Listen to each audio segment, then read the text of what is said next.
Salam damai sejahtera saudara-saudariku terkasih dalam Kristus Yesus. Kita semua tahu ada 613 perintah dan larangan di kitab Taurat yang dikenal sebagai mitzvot, yang dipercaya oleh orang Yahudi untuk dapat memperoleh keselamatan bila dilaksanakan secara sempurna. Pertanyaannya, apa bisa melaksanakannya secara sempurna? Nah, karena banyak larangan tersebut, pernah ada seorang teman yang belum percaya mengatakan, "Sepertinya Tuhan kau tidak ingin kita bahagia. Ini gak boleh, itu gak boleh. Ini dilarang, itu dilarang. Manusia sepertinya dibelenggu karena banyak sekali larangan.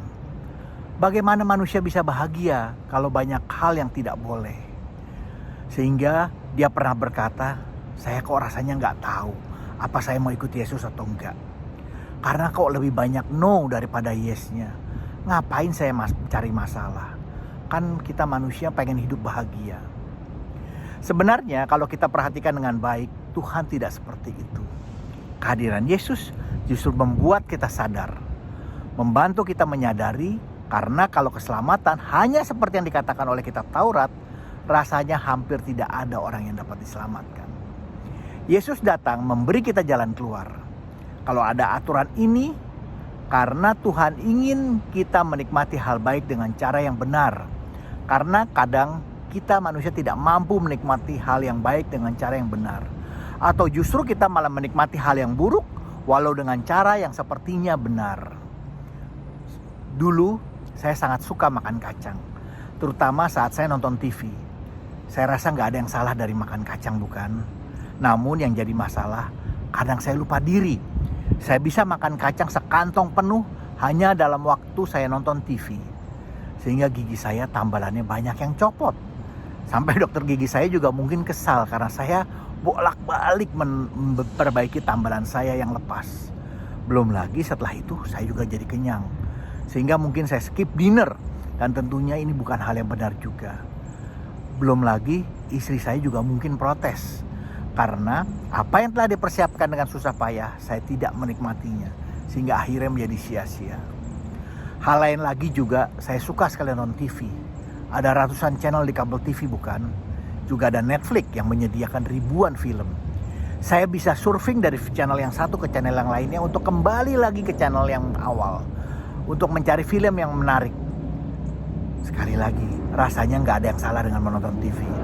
Tapi apakah benar kalau saya duduk nonton TV seperti orang autism? Sampai orang bertanya kepada saya, ngomong pada saya, tapi saya tidak menjawabnya karena saya tidak sadar kalau dia ngomong. Bahkan kadang saya bisa nonton TV sampai pagi. Kembali, rasanya bukan hal yang benar kan kalau kita nonton TV sampai seperti itu walau sebagus apapun filmnya. Rasanya kita perlu membatasi diri kita, bukan? Nah, di sini sepertinya saya masih punya kesulitan dalam mengatakan tidak untuk hal-hal yang buruk. Dapat dikatakan saya belum bisa menikmati sepenuhnya dengan benar, atau bahkan malah kita sudah menjadi budak dari sesuatu. Hal ini juga terjadi pada peminum.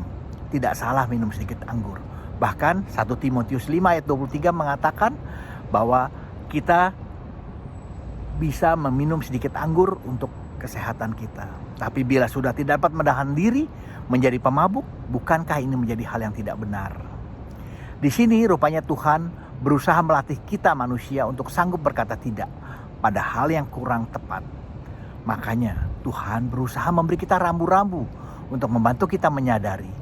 Bukankah kita pun berusaha membantu anak-anak kita dengan memberi mereka rambu-rambu agar mereka sadar mana yang baik dan mana yang buruk? Hanya kadang kita manusia tidak dapat menahan diri untuk menghindari dosa. Walau sebenarnya sadar karena nurani sudah menolaknya. Hanya daging kita menikmatinya. Tuhan pun menyediakan banyak cara bagi manusia untuk memutusnya. Misalnya saat mulut kita bergosip ria, Tuhan telah memberi kita bibir untuk mengatupnya. Sehingga kita bisa berhenti bicara. Juga saat mata kita menikmati hal yang buruk, bukankah Tuhan telah memberi kita kelopak mata untuk menutupnya? Juga ingat, saat telinga kita senang mendengar sesuatu yang buruk, kita punya telunjuk untuk menutupnya, untuk stop mendengarnya. Juga saat keberadaan kita di suatu tempat dapat membuat kita jatuh, bukankah kita punya kaki untuk berlalu dari tempat itu? Namun pertanyaannya, apakah kita sanggup melakukannya dengan berkata no pada godaan itu dan berkata tidak pada yang buruk. Mari kita berlatih dengan mengikuti firman-Nya dan mengatakan tidak pada dosa. Memang tidak mudah, tapi dengan kasih karunia dan pertolongan-Nya kita dapat melakukannya. Juga bantuan dari komunitas rasanya dapat membantu kita. Bila ada masukan, mohon berikan komentar Anda. Jangan lupa di like dan subscribe, juga di share agar kita dapat saling memberkati. Amin. Tuhan Yesus memberkati kita.